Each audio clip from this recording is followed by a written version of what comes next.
आइए जानते हैं आज की कुछ प्रमुख अंतर्राष्ट्रीय खबरों को। पहले एक नजर हेडलाइंस पर। 14 दिनों से आर्मेनिया और अजरबैजान के बीच चल रहा युद्ध खत्म हुआ।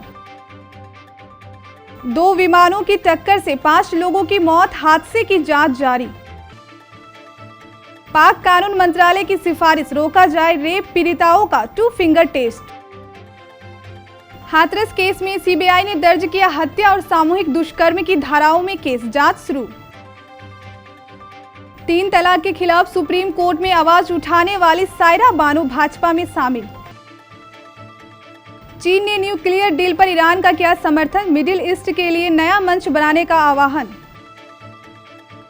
सुशांत सिंह राजपूत की मौत पर बोले अनूप जलोटा, ये राष्ट्र मुद्दा नहीं है। खत्म नहीं हो रही पायल घोष और ऋचा चड्ढा के बीच की तल्खी, ट्वीट कर एक बार फिर कसा एक दूसरे को तंज।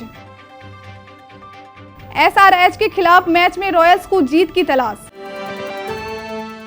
आर्मेनिया और अजरबैजान के बीच पिछले 14 दिनों से जारी युद्ध रूसी हस्तक्षेप के बाद नागोर्नो काराबाख में शनिवार दोपहर से संघर्ष विराम लागू करने पर सहमत हो गए।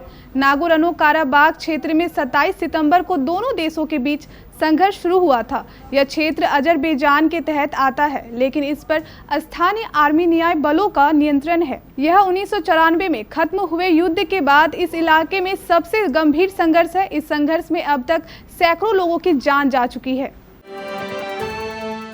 चीन का नेपाल के साथ दोस्ती का नाटक आखिरकार दुनिया के सामने आ ही गया। चीनी सुरक्षा बलों ने सीमावर्ती जिले हुमला के नामखा गांव में बॉर्डर पिलर की मॉनिटरिंग करने पहुंची नेपाली टीम पर आंसू गैस के गोले दागे। इस हमले में नामखा गांव नगर पालिका के उपाध्यक्ष पैना लामा की आंख में मामूली चोट भी आई है।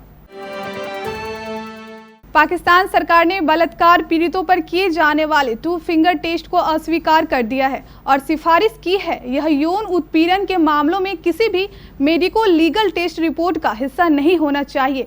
कानून और न्याय मंत्रालय ने सिफारिश के बारे में लाहौर के अतिरिक्त अटॉर्नी जनरल चौधरी इश्तियाक अहमद खान को सूचित किया है। डॉन न्यूज ने बताया कि वह संघीय सरकार के रुख के बारे में अब लाहौर उच्च न्यायालय को सूचित करेगा। अदालत ने विश्व स्वास्थ्य संगठन में एक बयान के बाद कानून मंत्रालय की प्रतिक्रिया मांगी, जिसमें वर्जिनिटी टेस्ट को अवैज्ञानिक, चिकित्सीय रूप से अनावश्यक और अविश्वसनीय घोषित किया है।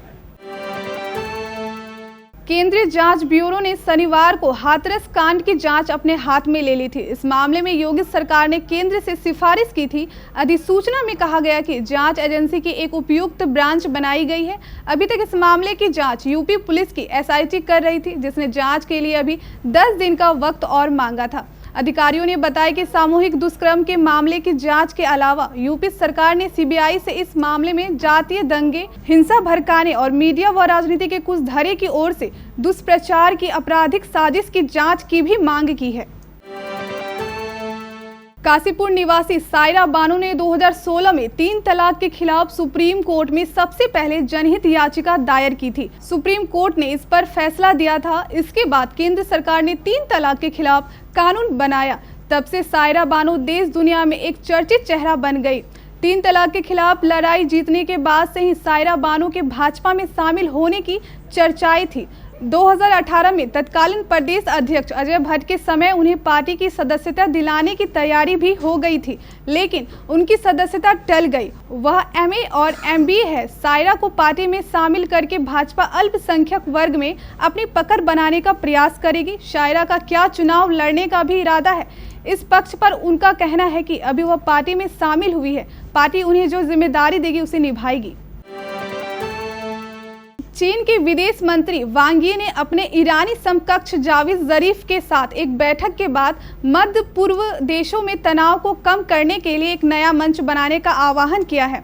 उन्होंने तेहरान का बीजिंग का समर्थन जारी रखने की बात भी दोहराई है। वांग और जाहिद जरीफ ने विश्व शक्तियों के साथ ईरान के 2015 के परमाणु समझौते के प्रति भी अपनी प्रतिबद्धता जताई है। मशहूर गायक और भारतीय जनता पार्टी के सदस्य अनूप जलोटा का कहना है कि अभिनेता सुशांत सिंह राजपूत की मौत को राष्ट्र मुद्दे के रूप में देखा जा रहा है, जबकि यह राष्ट्र मुद्दा नहीं है।